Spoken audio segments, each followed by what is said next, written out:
Greetings, everyone. Welcome to the 194th session of the online Optom Learning Series, OOLS. And before we start the session, I would like to take this opportunity to wish those who are celebrating Happy Lunar New Year or Happy Chinese New Year. Thank you so much for joining in today, even though it's a festive season. So for today's session, we have with us Dr. Leslie Odell. Dr. Leslie is the Medical Director of Medical Optometry America, and her practice focuses on the management of ocular diseases, which includes glaucoma, dry eye, diabetic eye disease, age-related macular degeneration, and a lot of others. Dr. Odell graduated from the Salus University in 2003 and has also completed a residency at one of the premium residency sites in the nation. She is a fellow of the American Academy of Optometry and also a diplomate of the American Board of Optometry. And she is a member of the board of directors of the Optometric Glaucoma Foundation. She is involved in a lot of research, primarily, I would say, in the tear film and ocular surface. She is selected to participate in the TFOS Dry Eye Workshop in 2017 and is actively participating in the TFOS Global Workshop as well. She is one of the 6 TFOS Global Ambassadors for the United States. She is a founding member and also a current board member of the Interpreted Eye Society. She has won various awards, and she was also named as the America's Best Eye Doctor in 2022. With all that experience, she lectures nationally as well as internationally on various topics pertaining to ocular diseases, dry eye management, and glaucoma.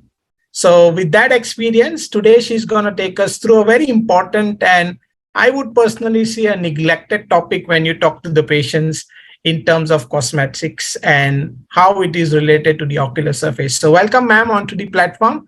And, let me just leave the screen time to you. Well, it's exciting to be invited to be part of this group. And I have been talking about the wonderful weather that you enjoy, because here in the United States, for me, it's very dreary and gray, but it apparently you get a lot of sunshine in Southeast Asia and Malaysia. So I might need to add this to my list of places to go, because sunshine is something that is nice to see. I completely agree about how cosmetics it's a growing area when you're thinking about the ocular surface. And if you look at this artwork that I have as my front slide, you can see that patients are putting a lot of things right near the adnexa and the ocular tissues. So if we aren't starting to have the conversation with our patients, it's going to contribute to the problem that we're trying to fix for them, which is loss of homeostasis and an unbalanced tear film. So cosmetics have been a growing area. The Tear Film and Ocular Surface Society is undergoing a lifestyle review currently, which they hope to publish this year, maybe summertime. And one of the committees, which I was selected to be part of, was a cosmetic committee. So what is, exciting about this soon to be released document is we combed through all of the research already done around cosmetics, especially eye cosmetics, ingredients, and the ocular health, and then also lay the foundation for what research is going to be needed to continue to, help our patients in the future. So in this case, beauty is the cosmetics and the beast is the ocular surface and dry eye that we are trying so hard to improve for our patients. We are going to just review the current landscape for cosmetic use worldwide. We'll illustrate what we know about chemicals and how they might interact with the ocular surface. We'll go through some current research, and then I'll give you some tools that you can take back to your clinic, because I think that's always the best thing when you have a program that maybe you're not having that conversation that much. What are you supposed to tell your patients? So we'll do the cosmetic do's and don'ts. So maybe not surprising to you, but actually Asia holds the biggest population of worldwide cosmetic markets. So the Asia countries, and then followed by North America, and almost a 10% split between the Asian countries and North America.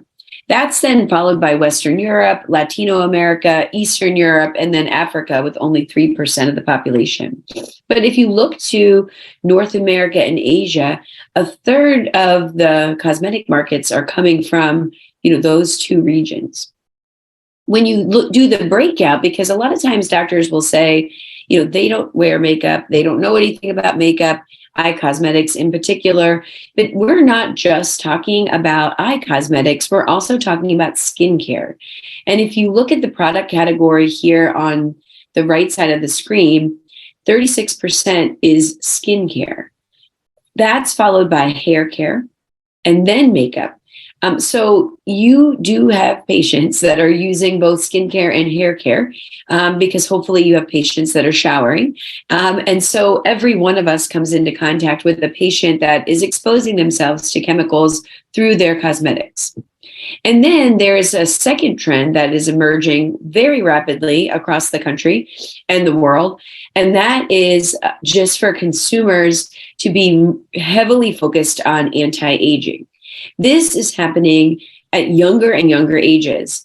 I know the incidences of things like Botox here in the United States is starting to happen in patients' late 20s and early 30s, as opposed to something that women and men are doing in their 40s, 50s.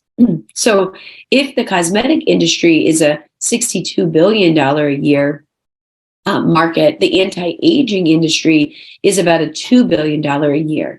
And this is a rapidly growing portion. That's going to include things that people put on their face to help reduce wrinkles, treatments that they do with fillers and Botox or neurotoxins, and resurfacing of their skin. I mean, the list continues to grow. Here in the United States, more than a third of women have used some kind of anti-aging product. So what are cosmetics? What was really interesting for some of the work I was doing with TFAS, and not to divulge, much of anything, but the definition of cosmetics changes with the region that you're in. So I'll give you the definition for the United States, but it is slightly different for Asia, slightly different for the European countries. But basically, these are products that are rubbed, poured, sprinkled, or sprayed onto the body for the purpose of cleansing, anti-aging, or beautification. We did some research early on, and when I say we, I work a lot with Amy Gallant-Sullivan around just building awareness with cosmetic use. And so one of our first surveys asked to consumers what mattered when they were picking a cosmetic. And these were the words that we gave them to choose from. And you can see the way that the break was. But 92% of the people who responded said hypoallergenic meant something to them when they were looking at products, followed by ophthalmologist tested. And then things like organic, paraben-free, no animal test, vegan. But in the United States, these words really don't hold a lot of value. Even ophthalmology testing in our country is very loose. They're not looking at long-term effects of cosmetics and chemicals. They're really looking at a very short window to be sure that an allergic reaction isn't going to occur. So labels can be misguiding. And if you have your patients or you, the consumer, are looking to these words, you might be misdirected to buy a product that is saying hypoallergenic, but does have something in the ingredient list that is allergy inducing.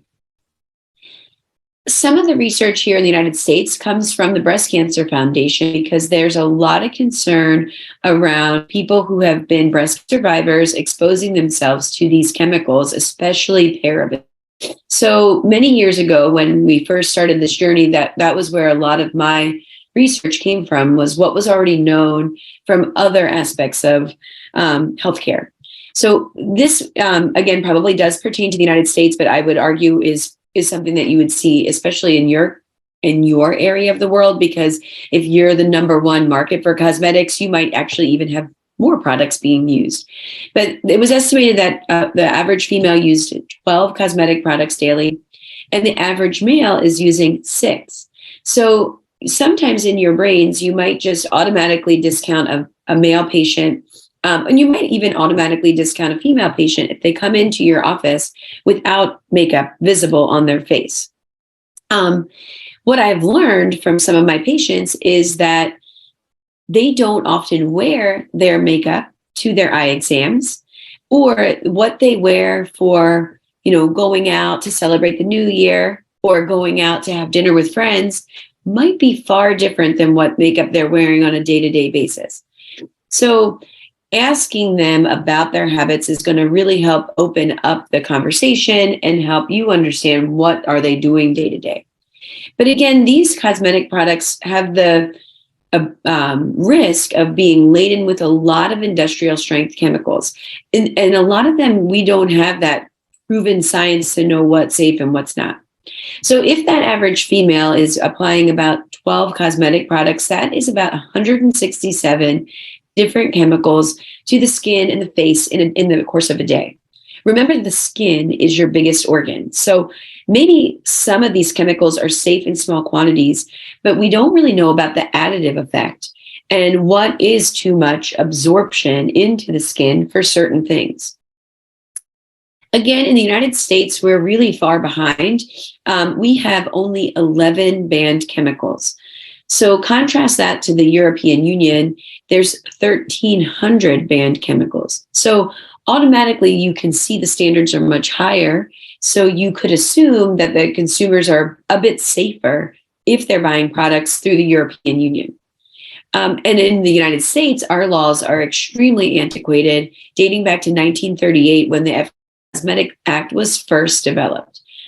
So we have a big, big lift here the United States to really make some reform for consumers. But you can imagine the resistance that's met with by the cosmetic industry, especially when you see that $62 billion number. But what's the concern? I've already talked to you about the concern with cancer. So we do know that some of these products are known carcinogens. They're also hormone disruptors, specifically endocrine disruptors. They can be neurotoxins. We're purposefully injecting and applying neurotoxins to our face and skin to reduce wrinkles and fine lines. They also can affect our reproductiveness. So they can become reproductive toxins. And then we have a growing knowledge base around what is the effect on the ocular surface. But what we know is that we need to take action because cosmetics are a big problem, or lots of people are using them. Eye care providers play a big role in educating patients. We can talk to them about ingredients and we can let them know even application of their products and removal or failure to remove and what risk that may pose for them. So what do we know so far about eye cosmetics? If you think about the application process, again, we're applying this close to the ocular surface, oftentimes to the eyelid. We know that the eyelid is an extension of the facial skin. We know that the eyelid contains the lashes. It contains the meibomian glands. And so depending on the way the makeup is applied, we can actually contribute to meibomian gland loss by causing meibomian gland dysfunction. But that starts by occluding the openings of the meibomian glands. Maybe makeup debris is clogging those openings. You can actually sometimes even appreciate cosmetics floating in the tear film. It might look glittery to you under your slit lamp exam. Sometimes if it's facial foundation, it might look kind of pigmented and hazy. We know it can be an irritant to the cornea and the conjunctiva, and all of these things then start that vicious cycle that we've been learning a lot about that triggers the inflammation that we're targeting when we're treating our dry eye patients. So one of the most interesting things, and it really sparked the need to develop, a core group of doctors that were interested in teaching their peers around dry eye and cosmetics. And this this movement, if you will, kind of started as this dry eye diva, but it be a female. It didn't mean that you were, touting that you were a diva, if you will. But the dry eye diva movement really was to try to spark an interest in optometry, especially to start having a conversation with their patients after this research was presented in 2016. So we surveyed 169, again, consumers, not doctors, and asked them these questions. Has your eye care provider ever spoken to you about cosmetic use? 92% of the respondents said no. Has your eye care provider ever spoken to you about eye makeup removers? About 90% said no. And then we just asked a couple questions that we knew maybe were harmful, like retinol, vitamin A. Still, these consumers did not know that could be harmful to their eyes. And then if we asked about comfort, we asked a few questions. Do your eyes feel more comfortable without wearing makeup? 41% of the respondents said yes. Do your eyes itch with cosmetic use? 22 or 23% said yes. Are your eyes red with cosmetic use? 17% said yes. And have you ever discontinued the use of makeup because of eye irritation? 15% of the respondents said yes. So there was going to need to be a lot more research to be done. And we really also knew that we needed educating. If only 11% of the time this conversation was being had, or less than that, if 92%, I guess 8% of the time, conversation was being had around cosmetics. So we started working through what was already known, and we'll go through some of these chemicals. But and as the platform grew and as more doctors got involved and more science was learned, some of these offending agents that we sought out at the beginning might not be as offending as thought.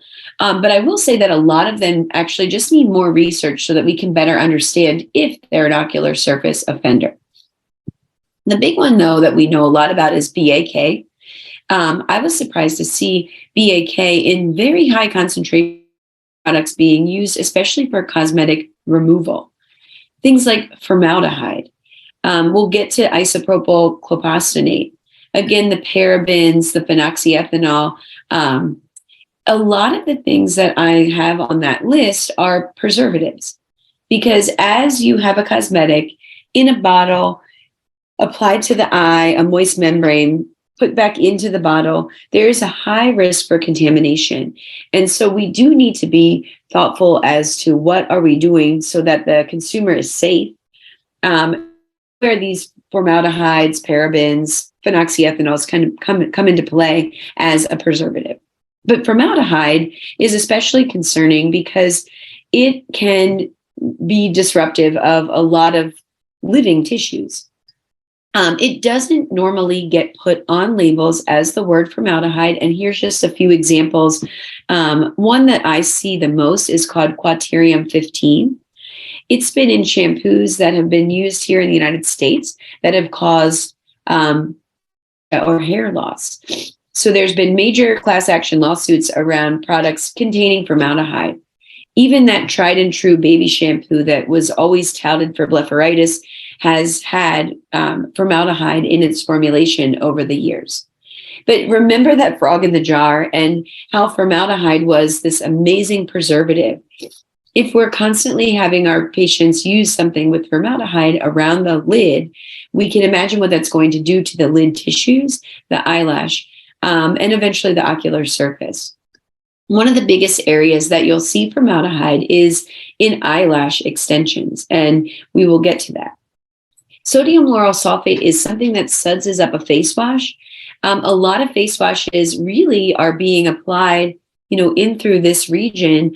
But if you read the labeling, it will say avoid the eyes. So it's good to actually conversation just around what do you remove your makeup with, what do you wash your face with, and then you can decide if you need to give them better options, because in my clinic, face washes don't belong in this area.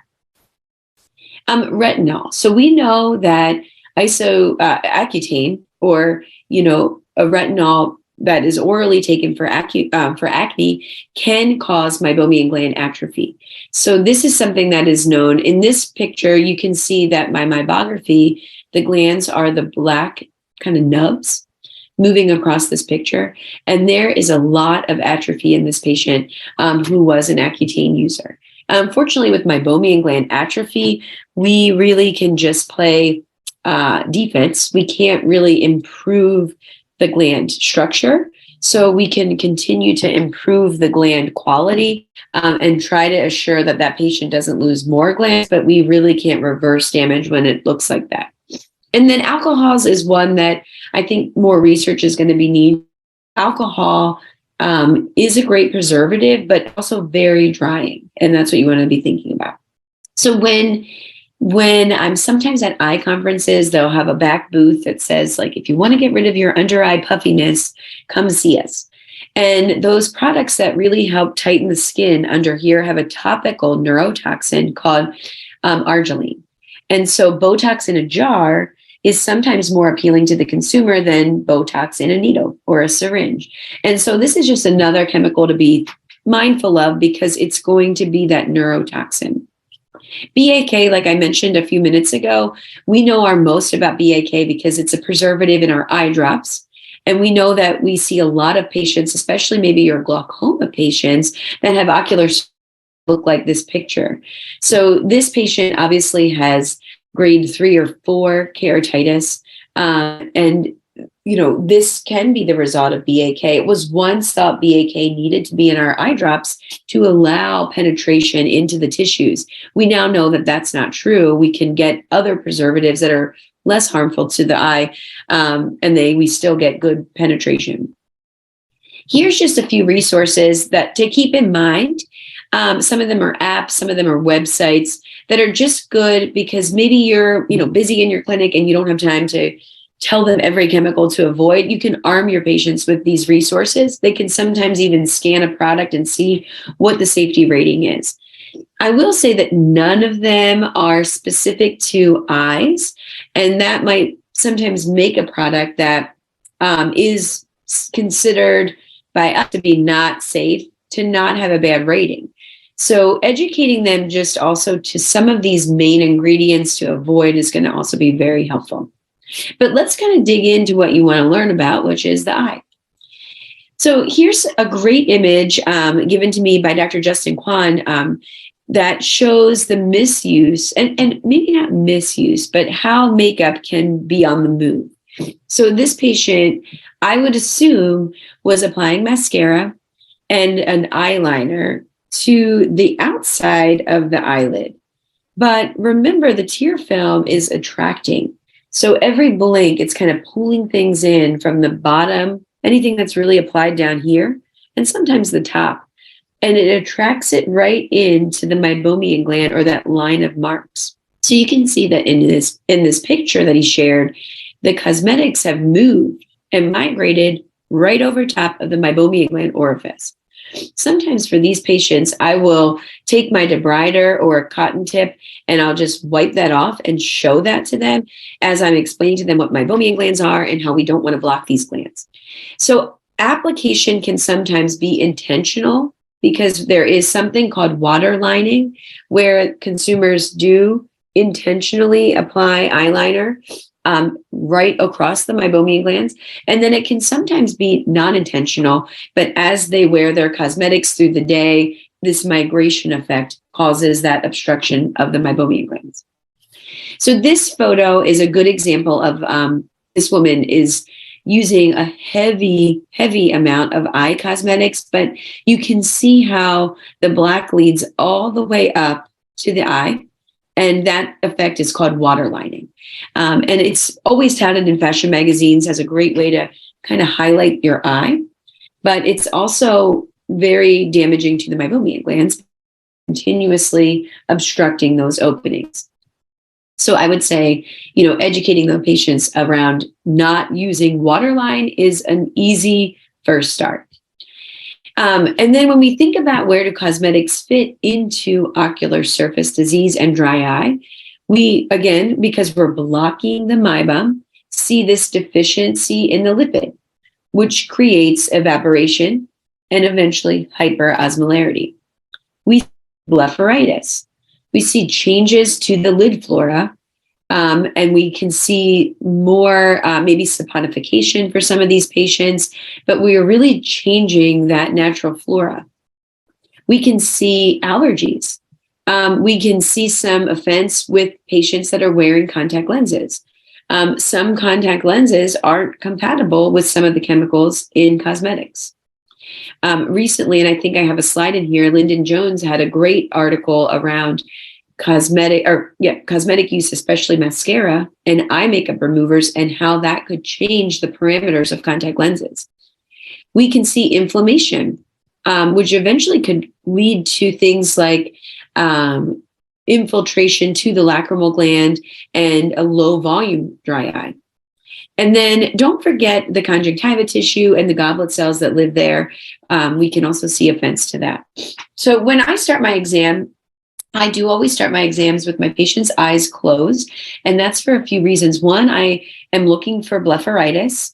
I'm looking for Demodex blepharitis. And then I also can see some of their beauty habits just simply by having them close their eyes when we get started.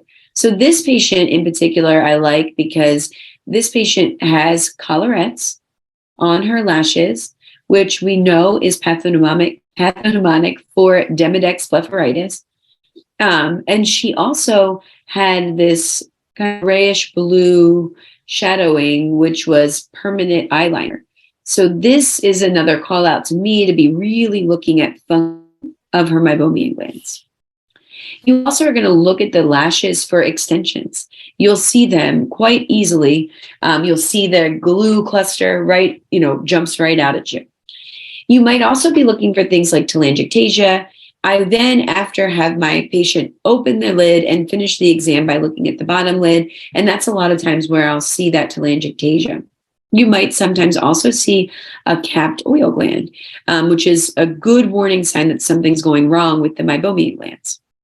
And then, of course, some lash thinning. When I look at the conjunctiva, I'm evaluating for bulgy tissue, chalasis. This is a good indicator of sometimes chronic allergy and rubbing, some chronic irritation, and definitely chronic inflammation. I look for hyperemia. I look for cosmetic buildup along, again, that lid margin, floating in the tear film. And I do use stain with both fluorescein and lissamine to look at the lid wiper, the conjunctival staining, and obviously the corneal staining. Here's a great way that you can use lissamine to call out lid wiper. So this patient actually is the same patient, top and bottom, just a fluorescein view up top and a lissamine green view on the bottom. So we'll start on the top. If you can see the lissamine, you can see that lid wiper band light up with your fluorescein in addition to a large amount of papillary reaction this patient's having. But you can see when you switch to the white light, you might not appreciate as much of that papillary. You still see a lot of the lid wiper. Lid wiper is a problem for your contact lens wearing patients, but also your dry eye patients because it's disrupting the way the tears distribute. So think about a windshield wiper that has bad clearance and it's not allowing good distribution when it's raining, and then you can't see. So these patients have a lot of disruption to their tear film because of that thickened tissue. By treating them aggressively with anti-inflammatories, you can shrink that tissue and improve the clearance between the blink, and then improve the distribution of the tear and make a healthier environment, again, restoring homeostasis. You want to also evaluate for tear breakup time, again, debris in the tear film, staining patterns. I'm always looking for corneal dystrophies that we don't know that they have anything to do with cosmetics, but they make it hard for the tears to adhere. So that's why I'm always looking at that. And then a few years ago, I learned, don't forget to evert the lids on all new patients. And that was because there was, this case was presented. It was on social forums, and I think it actually even ended up being a case at the American Academy of Ophthalmology. This patient was from the United States, but was living in Australia, and presented to her eye doctor because of a chronic red eye irritation, felt like something was under the lid. So that was the trigger to the doctor to, evert the lid, was that she had this redness and a specific complaint about foreign body sensation. And this was what they found. The argument over a lot of social forums was, what was this? Was this some form of conjunctival melanoma? Turned out it was not, and that it actually was mascara that was building up under her eyelid. This patient admitted to not removing her makeup for 25 years or something crazy, basically her whole life. And so the mascara was building up under her eyelid, inflaming the tissues and inflaming the eyelid and inflaming the superior conjunctiva. So that was my lesson, to start looking under the lid, especially for any new patients. And then again, the meibomian glands. So, we are all starting to really look critically at these glands. It starts with your slit lamp. And then you can do transillumination to see if there's any structural change. And you can push against the glands. This is using the meibomian gland evaluator, which is using a standardized pressure to push against those glands to allow the same release of meibum out of the glands. And if you can have the ability to do meibography, it's a great tool to add to your clinic. In the photo here with transillumination, the glands are the dark shadows versus in meibography, oftentimes there'll be these white lines. A great way to educate patients. Again, a great picture that Justin Kwan shared with me around just that cosmetic buildup at the meibomian gland orifice, and you can really even start appreciating some of the disruption here to the tear film. So some of this research is a little bit embarrassed because it's not as new as it once was. You'll see the dates go back to 2016, 2017, but again, a lot is continuing. So this was just more around our consumer-facing research that I already shared. And then we wanted to look at what habits were correlating to symptoms. So we did a survey that, again, we distributed using SurveyMonkey, and it was just to kind of see if we could identify any relationship between cosmetic wear habits, ocular health history, and ocular symptoms. And we used the SPEED survey as our dry eye questionnaire to learn about comfort. We had 253 patients respond to this survey. The mean age was about 42. On average, they were wearing makeup 5 days a week. On average, they reported taking their makeup off 4.5 days a week. On the SPEED, they were an average of about 8. And remember, SPEED is scored 0 to 28. According to Don Korb, who was the one of the researchers that developed SPEED, he really feels that a score of 1 is positive.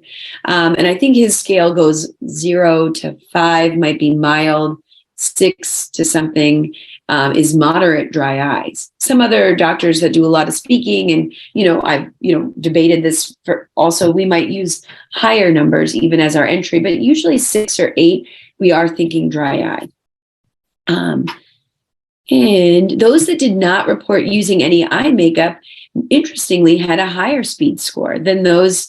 Those that did not report using an eye makeup remover had a higher SPEED score. And we'll talk to why that could be important. Again, the face wash effect on the eye than those who did use the eye makeup remover. Other thing that we pulled from this was contact lens wearers noted more visual fluctuations after makeup removal than those who did not. And this was just kind of our poster that we presented. Let me just jump to the impact on the meibomian gland atrophy. So Jen Harthan out of Chicago helped us look at what was happening at the level of the meibomian glands. So this was more of an investigator-led study. So we had 16 investigators, and we looked at meibography images. Again, we did a call out to comfort. In these subjects, 45 subjects, we had 55% wore makeup on or around their eyes, on average of 5 days a week. And they only removed their makeup an average of 3.5 days a week. So one thing that we learned is that educating consumers to remove makeup daily is something we do have to tell them. maybe they're tired, they're out of their routine, and they just forget to do it. And then last is there were lower levels of meibomian gland expression for these patients as well. Makeup may worsen dry eye signs is what we decided after seeing this data. Patients wore makeup less often and removed more frequently. Patients that wore it less often and removed it more frequently had more comfortable eyes. And obviously more studies needed to be found. We did, however, find a positive correlation between patients who were wearing makeup and severity of meibomian gland atrophy. This was the study I was talking to you about out of Lyndon Jones's clinic in Canada around the impact of mascara and makeup removers on contact lenses. So you can find this, but it was some interesting science, and that even dated back to 2015, that just exposing the cosmetics and the remover to the contact lens put that contact lens at risk for changes in parameters, which you can imagine would translate to decreased wearability. Worldwide, we have really become lash obsessed. So everything is being touted to have longer, fuller, darker lashes. We see this with mascara, and now we're starting to see this with beauty trends that actually, for me, raise a lot of red flags and concerns. Eyelash tinting, eyelash extensions, eyelash perming, and eyelash enhancing serums that consumers are using daily, at home. Mascara is one that has been around for many, many years. Here in the United States, 9 out of 10 women between the ages of 18 and 54 use mascara. So chances are pretty high that you're going to encounter someone that's using mascara. If you think about the act of applying mascara, it automatically raises concerns for us, the eye care providers.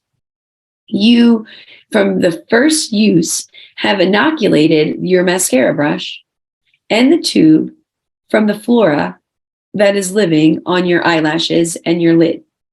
So if you're not replacing your mascara tubes frequently, which a lot of times we found consumers sometimes use them until they're gone, which could be a year, or they don't know when they opened it, you can imagine the amount of organisms that are found in mascara tubes. Some mascara tubes have been heavily contaminated with things as scary as Pseudomonas.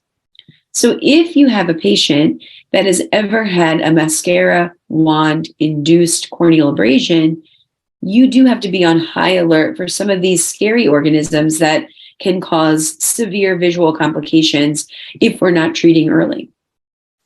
So this is saying over a third of mascara tubes cultured after 3 months had significant contamination with bacteria. So that's where one of the tips has first started, which is replace your cosmetics that pertain to wet cosmetics like mascara or eyeliners on a quarterly basis, at least every 3 months. Again, Pseudomonas corneal ulcers have been associated with mascara, and especially if you have that mascara wand corneal abrasion, you have to be on high alert that Pseudomonas could be introduced to the cornea. What about false eyelashes?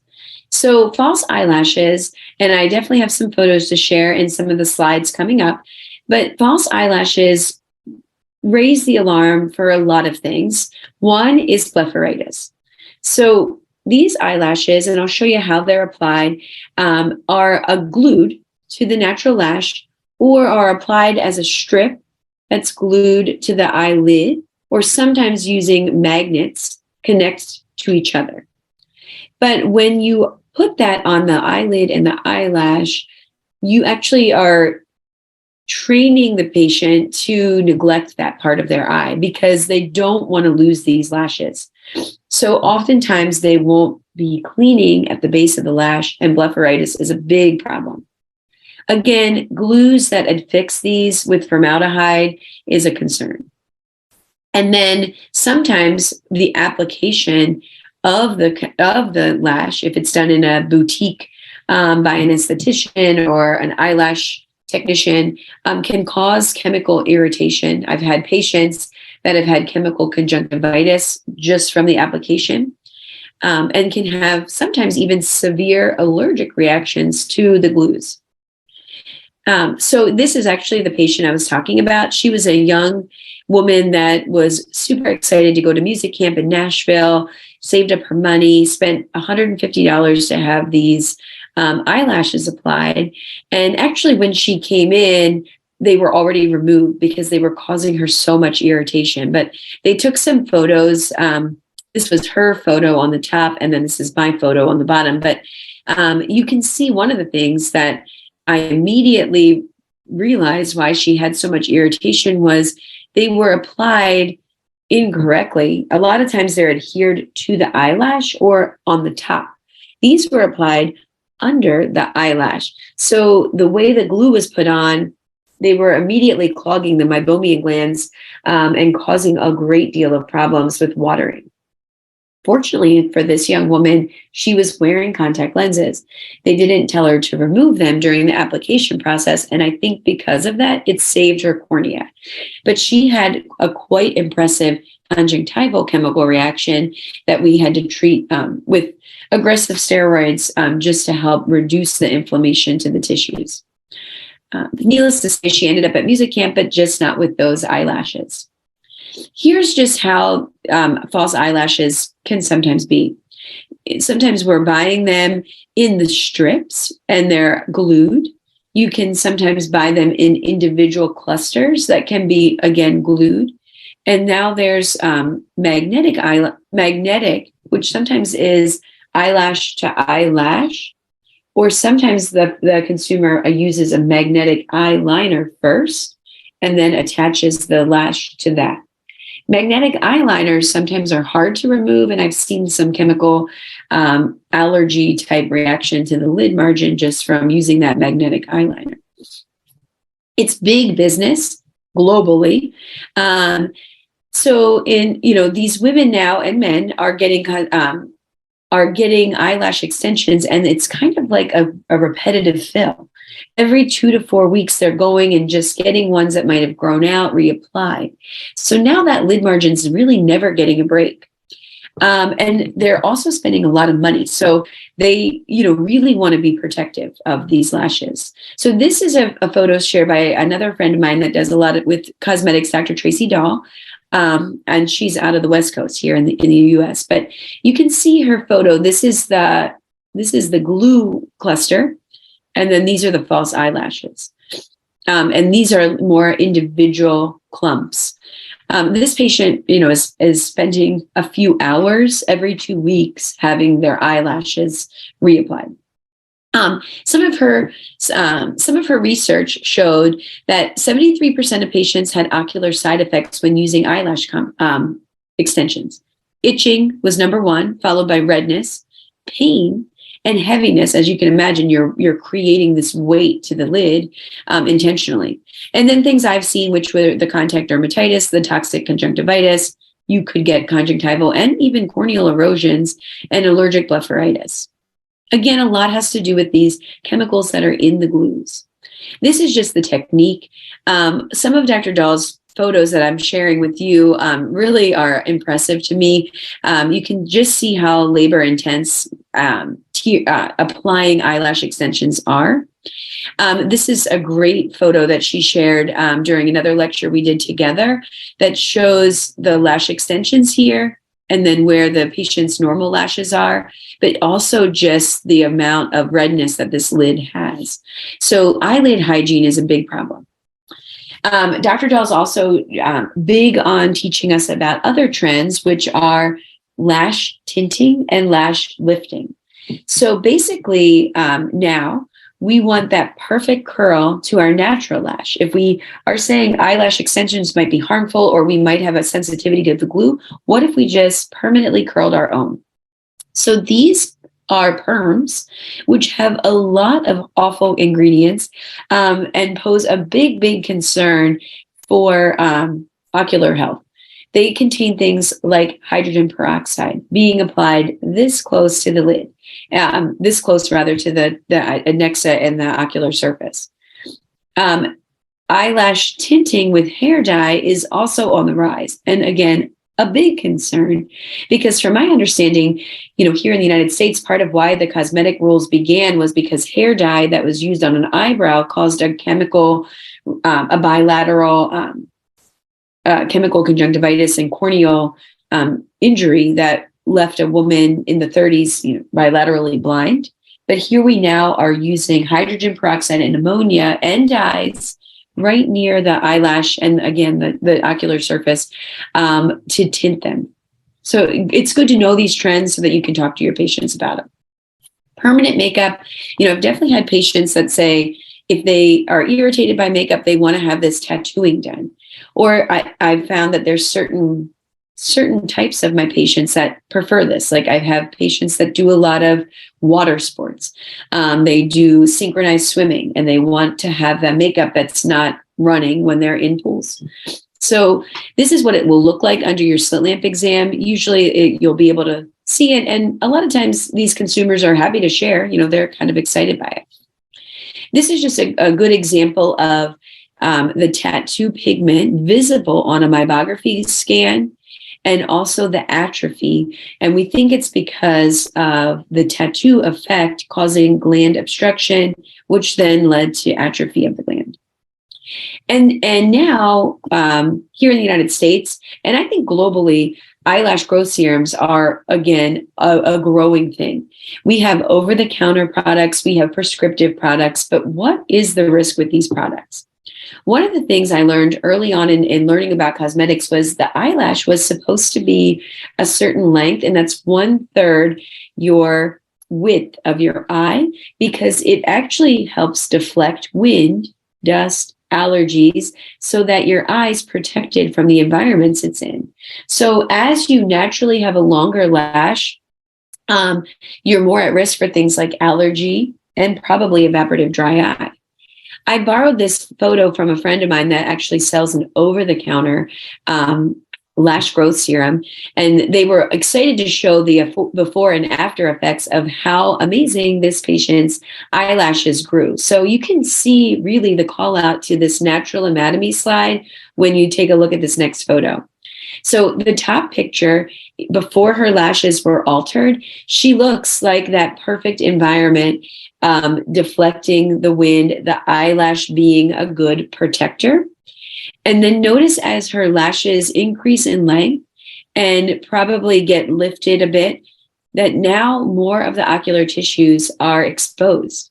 So again, for the consumer, they're not seeing this until we do our job of educating them and using a photo like this and explaining that natural anatomy, especially to your patients that A, already have ocular surface disease and dry eye, or B, are on your high risk list, are really important.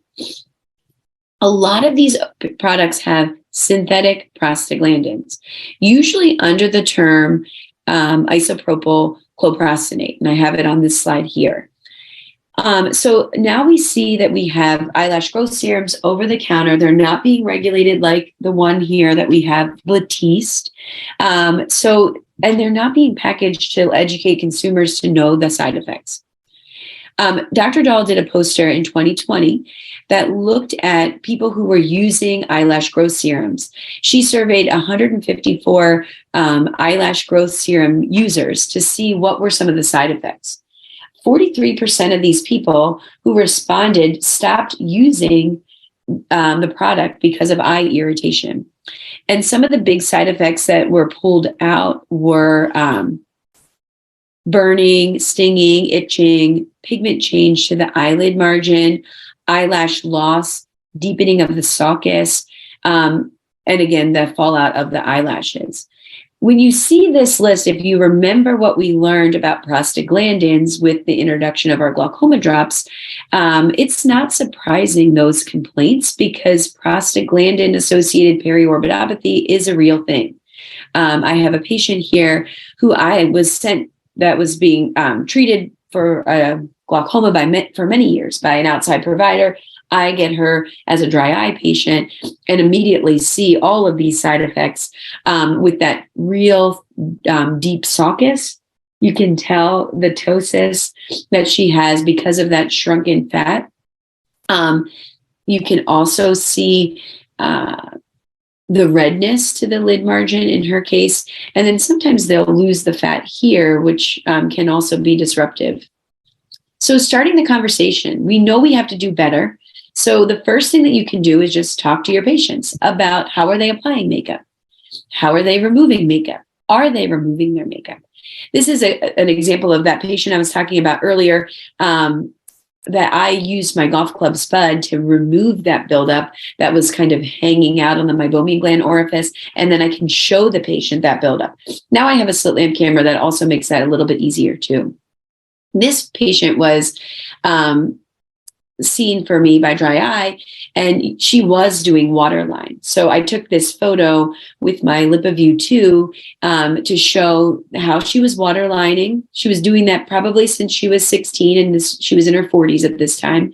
So you can see this heavy, heavy eyeliner, and then what significant atrophy she had to her meibomian glands. Now, I can't say it was one-to-one. You know, she had other risk factors, but I know it was a contributing factor. I showed her, and she made one simple change, which was start applying her makeup at her lash margin. Remembering that patients don't often know that they have to remove their makeup every day. So just telling them that is a good step. And then maybe coaching them to what things they can be using. We, kind of went through all of these beauty blunders, but Botox can sometimes be contributing to ocular surface, eyelash extensions, tinting, eyelid tattoo, the growth serums, the Retin-A. We talked a little bit about contamination, but we didn't touch on sharing makeup. So sharing makeup between two people is definitely a big no.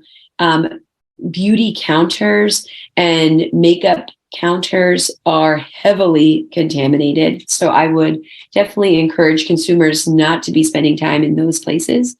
Waterproof is a tricky thing because the chemicals that make it waterproof also make it nearly impossible to remove fully. Avoiding the waterproof is a good tip. Avoiding retinol products. And, usually the call out is within the orbital bone region. Avoid BAK. So I've learned that in the United States, there's some heavy laden makeup removers with big amounts of BAK. So if I can avoid that, that's a win for my patients.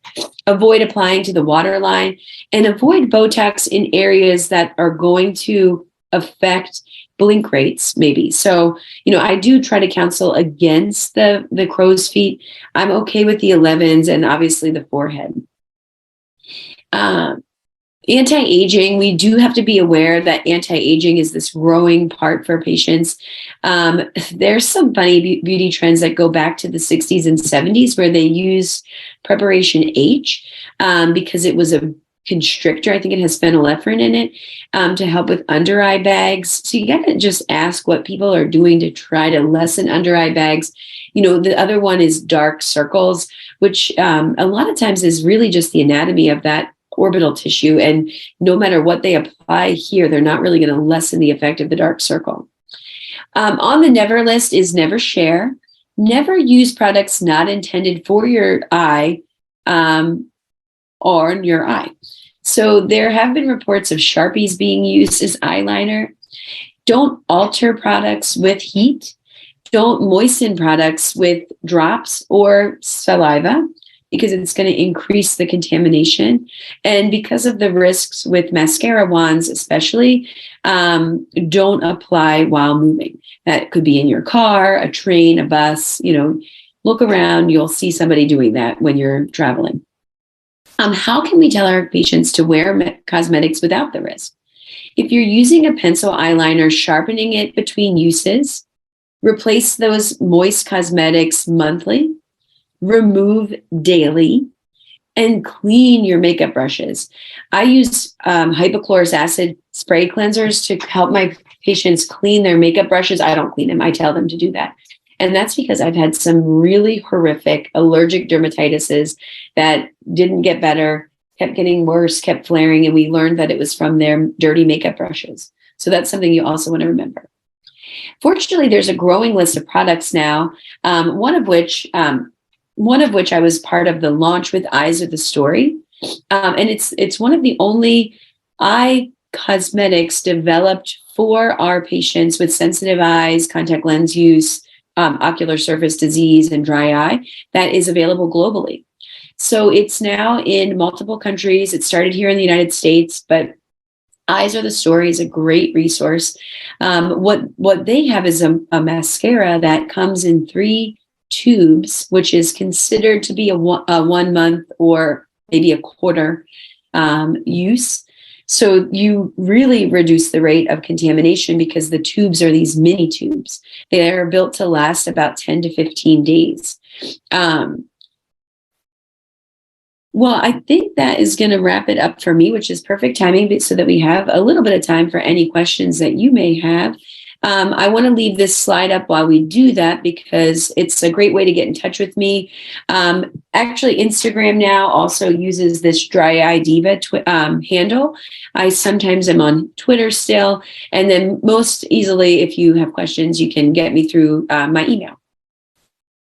Well, thank you so much, Dr. Leslie, for that wonderful talk. And I think what you covered is really something which we kind of miss asking the patients, but we see a lot of complications related to this in our clinic. So it's like the contrary. We don't ask, but we see a lot of complications related to this problem. So thank you so much for sharing your thoughts with us today. I'm just going to launch that one poll which we had about the annual How to Guide Cosmetic Cycle, and if you are interested, we'll get you email. So let us know via the poll while you are typing out your questions. Again, you did mention about Dr. Emmy, and I would like to thank Dr. Emmy who connected us, and she said, okay, let's reach out to Dr. Leslie, and she'll be the wonderful person to talk about this particular aspect in terms of helping patients with ocular surface when it's related to cosmetics. And yeah, you said wonderfully right that the Asian market is kind of one of the top markets in terms of cosmetics, and not females, but we see a lot of males also using that. And I think you also did make a point in your presentation that you need to ask both males and females about the use of cosmetics. Absolutely. And sometimes if you are, maybe a male provider, you can sometimes lean on your staff, even if you're uncomfortable. But, I think the biggest call out would be asking the tip if they're using any cosmetics or face washes, if they've ever experienced any kind of irritation. And then you might not be there to, be their cosmetic guru, but you can say there's growing research that shows that these products can be contributing to irritation with your eye, leading to things like chronic dry eye disease. And, here are a few tips that you might consider. I've definitely had patients that you don't want to go at them where they feel like they're under attack. Probably much like a dentist makes you feel bad. Like actually my son went to the dentist after we had the shutdown with COVID, and he was brushing his teeth all the time, but maybe something changed and we went to a new dentist, and he made him feel so awful because, he listed all these things that were wrong. And my son left like crying and probably felt defeated. So I think about that because, a lot that we do with dry eye is kind of like that dental analogy, even cleaning the lids every day with a hypochlorous-based cleanser, we know helps improve the flora for our dry eye patients. But so to me, the cosmetics are like the soda to the dentist on the teeth, right? If you're constantly eating and drinking sugary foods, you're going to be more at risk for cavities and gum disease and need more help from your dentist. So, sometimes just figuring out ways to talk to your patients better. But there's always going to be that one that is going to think that you are crazy, and just don't let that defeat you. Like I one time had a new patient who was an eyelash extension wearer. I tried to educate her around the blepharitis that was very extreme and visible, but she just did not want to hear it, and left that exam really only remembering that I was trying to tell her not to wear eyelash extensions. So sometimes it can be tricky. So I would say just not coming at the patient like with combative, ness, like you got to stop doing this today, and just giving them the tips to improve how to make some changes. Yeah. Just reinitiating that. I had one patient who was using the fake lashes, and during the ocular health examination, she was reluctant for us to evert the eyelids. And she wanted to go in for contact lenses. And I'm like, no, we can't fit you with contact lenses unless I see your lids. And she has been using this glued fake eyelashes for probably 4 months. And then she said, I'm going to wear it for 6 months and only then I'm going to replace. So I don't want to waste those 2 months. If you flip it and it comes out, it's going to look ugly. And, so it's really challenging sometimes. So as you said, go step by step and, explain to them and then go ahead with doing things. Yeah. So there are just two questions here that I can answer. One says, blepharitis patients are usually told to clean their lid with baby shampoo. What's my opinion? So I run into this problem a lot. I actually, if you have patients looking online at all, they're going to run into this this tip with baby shampoo. I have changed my technique for treating blepharitis probably 7 years ago. And that was with the introduction of hypochlorous acid-based cleansing products. So these are clear, antibacterial, really anti-parasitic, antifungal cleansing agents that seem to not have a lot of ocular surface risks associated with them. At least in all the years I've been using them, I haven't seen many reports of harm from them. So that's really been my go-to for blepharitis. Baby shampoo, not only not knowing what brand of baby shampoo, but also not knowing the ingredient list in the baby shampoo, makes me concerned, especially with things like formaldehyde sometimes getting snuck into that. And now that would contribute to lash loss for these patients. But then if you think about suds, I've really come away from continuous detergent-based cleansing systems for my patients with blepharitis, because I don't want to dry out the ocular surface. I don't want to strip all of the oil while I'm cleaning the lid. And that's why for me, hypochlorous acid-based cleansers have really become my mainstream treatment for blepharitis. And I do also love in-office techniques with either microexfoliation devices or some of these commercially available cleansers. I know that Zest, and why am I drawing a blank on the company that has that? But there's some companies now that have really good in-office ways that you can become the microexfoliator. Yeah. And getting back to that dental analogy, it makes a lot of sense. You brush your teeth every day, multiple times a day. But when you go to your dentist for your annual or biannual cleaning, they're doing a whole lot more to your mouth. And imagine if they didn't, what you're doing at home is never even enough. And probably the biggest push that optometry can make is toward in-office lid cleansing with some sort of microexfoliation. Yeah, the Blefx, is that what you're looking at? The Blefx? I use the Blefx, but I know that there's now other things, and even at home with new lids, that's a consumer-facing product that can help them.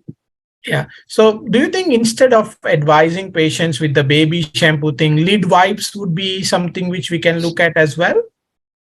There are some hypochlorous acid lid wipes. I think that Scope might have one of them right now. I think that I love the Sun. They have a hydrate lid and lash cleaner. I think they just brought a hypochlorous acid wipe. I actually think even Tear Restore, who has a heat mask, also has a hypochlor cleansing wipe. So yes, you can now have the convenience of a wipe instead of the spray. So but I would still stay in that family. Like, nothing against OcuSoft. OcuSoft has some great hypochlor cleansers as well. but they also have their traditional wipes that suds. And for me, that's what's most easily available for my patients if they go into a drugstore. But again, that I would try to avoid the suds, or use it when you really need it, because there's a lot of buildup. So you want kind of that shampoo effect on the eyelash. But once you get rid of that, switch them. So don't make it your year-round cleanser. All right. Taking up another question, is there any grading system or any assessment, probably, like the OSDI questionnaire or the SWEET questionnaire for dry eye? Is there something like that in terms of tools which helps to grade, and that will eventually help to kind of follow up the patients for the use of cosmetics? Do you have any ideas on that? Yeah, I would say, from some of the research that we've done, we use the speed survey. So you could use some of these validated dry eye questionnaires and just see what that pulls out for you. But there isn't a specific cosmetic one that I know of. Okay, great. And let's look at one more question which just popped up. Any advice for patients who are using glaucoma eye drops, or probably, let's say, a patient who is using eye drops or eye ointment for a long-term use, where the deposition would be kind of surrounding the ocular surface? So how do you deal with such patients, and is there any specific advice you tell them? So you think this means like a buildup around the lid and lash that you're seeing? So, I think one of the reasons you're seeing that for a glaucoma eye drop user could be that they're using a prostaglandin medication.